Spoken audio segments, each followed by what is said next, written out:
how quickly they get up the court. Jock stopped by Landale, takes a tumble, real concern. Right there, nasty. Telling the truth here that he's not getting on the plane with us. No time. And now DePaula for cross-court swing to Suarez in the court.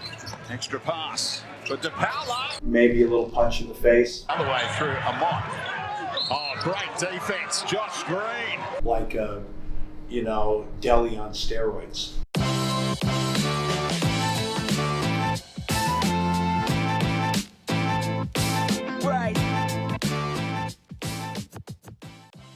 The Basketball World Cup is only 1 week away, and the Boomers just wrapped up a Four Nations warm-up series that led to more questions than answers for the Boomers' chances of medaling in its second consecutive major tournament. I was given media access to all 3 games. So in this video, we're going to dive into the top 5 takeaways from the series. And I want you to tell me in the comments section below if you think the Boomers can come home with a World Cup medal. So a quick shout out to Basketball Australia for providing me this access. So let's get started. Number 1, the ankle. In a massive blow to the Boomers, Jock Landale is all but ruled out of the World Cup. Landale injured his left ankle in the first quarter of Australia's warm-up game against South Sudan. Jock wasn't able to place any weight on his ankle and hobbled straight to the locker room. It was his first game back for the series after recovering from a right ankle injury that took place during the Boomers training camp in Cairns earlier last week. Straight after the game, Boomers head coach Brian Goorjian was planning that Jock wouldn't be available for the World Cup. Telling the truth here that he's not getting on the plane with us. He's going to have an MRI.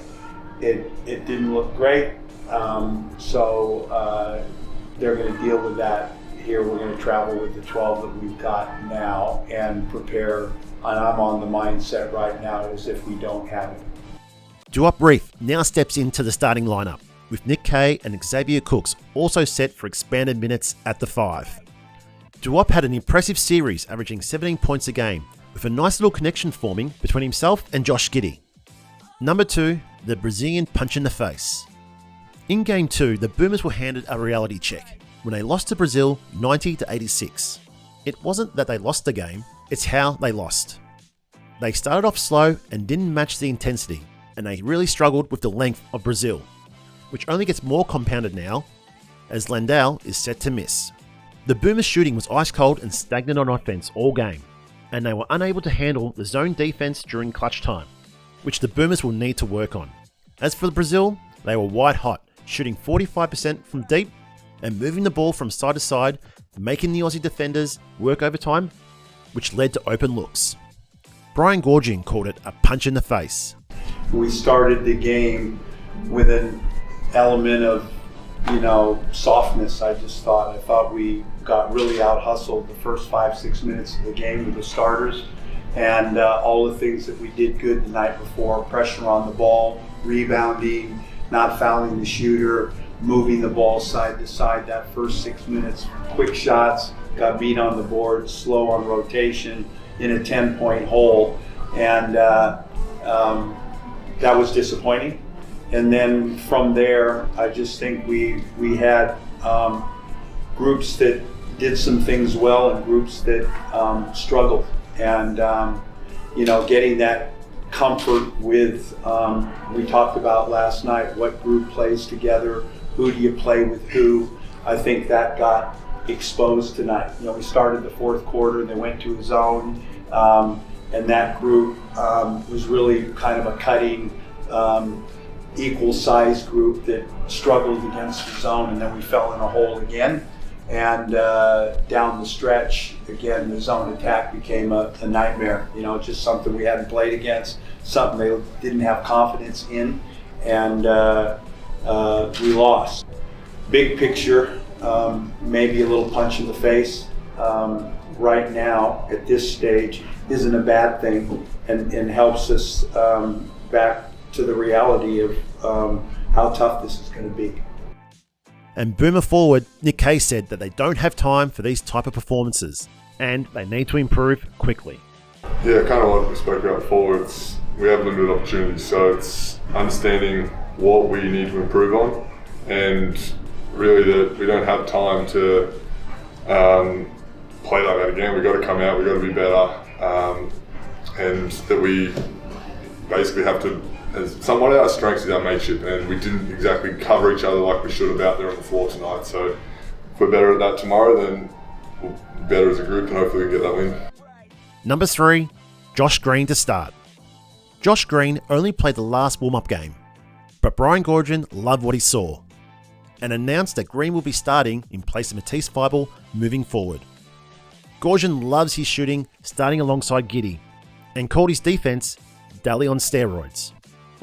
Defensively, it's totally different than Matisse. Matisse is more off the ball. You got these long arms, and he's switchable, and then he gets steals off the ball. He's a bulldog on the ball, like a, Deli on steroids. It's like, what is it? I mean, the ball pressure was incredible, and his shot is gone.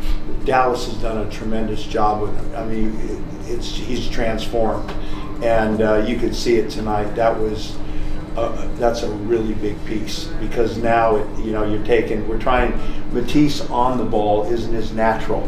Now we can take him off the ball and we can put him on the ball. And then, we lacked last night, we lacked perimeter shooting, and you gotta get to him. And it's something that Josh is gonna like playing with. So is your feel that Josh Green works better with that starting unit, and Matisse maybe works better as that spark plug energy guy off the bench? I do. That's what we're going to try to push. That's why we did it tonight. Felt it was more comfortable for Matisse, and him playing with Josh as well, his ability to shoot the ball. We liked it. We thought that way coming in, and it was justified in seeing it tonight. Number 4, point guards, Giddey and Exum. In this series, Josh Giddey continued from his stellar NBA sophomore season. He finished the 3 games averaging 17 points, 9 rebounds and 7 assists, and loved the tough, rough style of FIBA play. It's fun. As you said, I've never really played at the FIBA, in an international level before, and there's a few different rules with.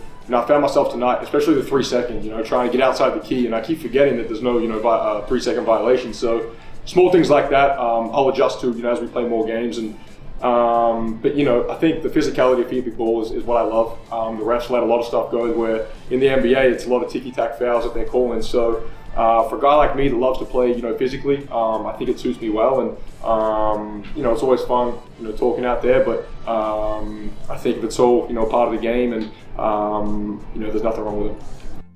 After an impressive first 2 games, Dante Exum earned high praise from Goorjian. He said moving forward into the World Cup, they don't see Dante as a backup point guard to Giddey, and they need to find more minutes for him due to his energy on both sides of the ball. Big picture in all of this, and I say this, I think we need to play Exum more. We're starting now to, what's our 8 going to be? Who, over the course of these 2 games, what are you looking at? He's more than just the backup to Giddey. We need to get him involved in the game more and more time, and maybe play those 2 together more. In a Game 3 blowout win, where Giddey and Exum sat most of the 4th quarter, they both played 20 minutes and combined for 16 assists. Number 5, defense is king. Well, we all know how important defense is. But to make a deep run in the World Cup, you're going to need to have the defensive outings that the Boomers had in 2 games this week. They held Venezuela to 25% and South Sudan to 36% shooting from the field. And Josh Giddey told me that defense is going to be key for a chance for the Boomers to take home a medal. The defensive end is what Gorge preaches and what we hang our hats on, and it's great to have lineups where we can switch, we can play different coverages, guys can pick up full court. It helps having guys like Matisse, Josh Green, Dante that get up and into the ball, and I think collectively the FIBA game is different from the NBA game, which is stuff that I've had to adjust to. The floor is a lot more shrunk. There's not a lot of space to operate on the offensive side. So just being mindful of that. But defense I think is what we're going to hang our hat on. And as Gorge said earlier, offensively we're never going to have any problems. We've got enough talent. We've got enough depth in this group to be fine offensively. It's the other end of the floor is what's going to push us, to back end of the tournament and what's going to help us win games when we really need it. So helps having the guys that we have on the perimeter and the bigs that we have defending, but it's got to be 5 guys locked in at all times. But I think we're continuing to get better at that. But as I said, offensively is not going to be the problem. It's the other end of the floor that we've got to lock in on. And when we're locked in on that end, I think we can cause real problems with teams with the different lineups we have out there. The Boomers finished 2-1 after these warm-up games and head off to Japan today. Further improvements required to maximise the squad's full potential and medal chances. Let me know your thoughts on the Boomers' chances this World Cup. And let me know your picks for the gold, silver and bronze. Alright guys, that'll wrap it up for today's video. Thanks again for Basketball Australia for the chance to come and report on this series. If you like this video, please hit the like button, that really helps this video out. If you like this type of content, please subscribe, and I'll see you in the next video. Cheers! Like deli on steroids.